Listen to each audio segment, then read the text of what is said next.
The Man Who Explored the Universe, the story of Stephen Hawking. Once upon a time, in a quiet town in England, a little boy was born. His name was Stephen Hawking. No one knew that this small baby would grow up to change how we see the universe. Stephen was not an ordinary child. He loved to ask why and how, more than anyone else. When other children played outside, Stephen liked to look at the stars. He believed the sky was full of secrets waiting to be discovered. At school, Stephen was curious but not always the best student. He liked learning but only the subjects that truly interested him. Teachers sometimes called him lazy, but his friends said, "Stephen is a genius.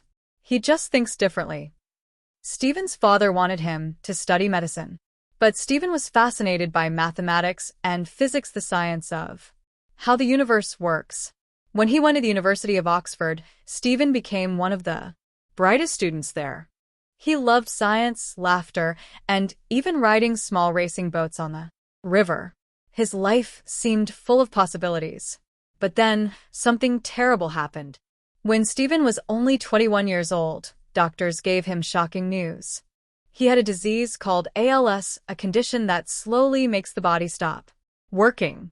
Doctors told him he had only 2 years to live. Imagine hearing that when your life has just begun. At first, Stephen was sad and lost hope. But soon, something inside him refused to give up. He said to himself, "My body may be weak, but my mind is still free." And with that thought, he decided to keep living, not just surviving, but discovering. Stephen continued his studies at Cambridge University. He began to work on one of the biggest mysteries of all time, the beginning of the universe. He studied black holes, strange places in space where gravity is so strong that not even light can escape. Many scientists didn't believe some of his ideas at first. But Stephen didn't stop. He said, "Even if the whole universe is against you, keep thinking." His research changed modern physics forever. He discovered that black holes are not completely black, they give off a tiny glow, now called Hawking radiation. This was a revolutionary idea. During this time, Stephen met a woman named Jane Wilde. She loved him deeply and believed in his future. Even as his body became weaker, Jane stood by his side. They got married, had children, and built a home full of love and laughter. Jane once said, "He was the most alive person I have ever met, even when he couldn't move." Stephen's disease took away his ability to walk and talk.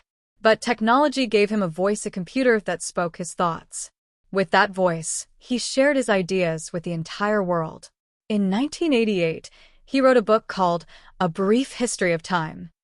It became one of the best-selling science books in history. Millions of people read it and began to understand the universe in a new way. Stephen became famous all over the world.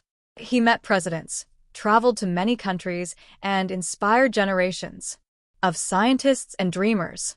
He once said, "Look up at the stars, not down at your feet." Even though he could not move his body, his imagination traveled beyond galaxies. Stephen lived far longer than any doctor predicted.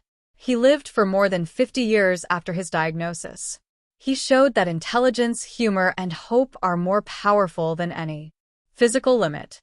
Until his last day, he continued teaching, writing, and inspiring people. In 2018, Stephen Hawking passed away peacefully at the age of 76. People all over the world celebrated his life. He taught us not only about space and time, but about courage, love, and the power of the human mind. Stephen once said, "However difficult life may seem, there is always something you can do and succeed at." So whenever you feel small or hopeless, remember the man who couldn't walk or talk, but could still reach the stars. Shooting star.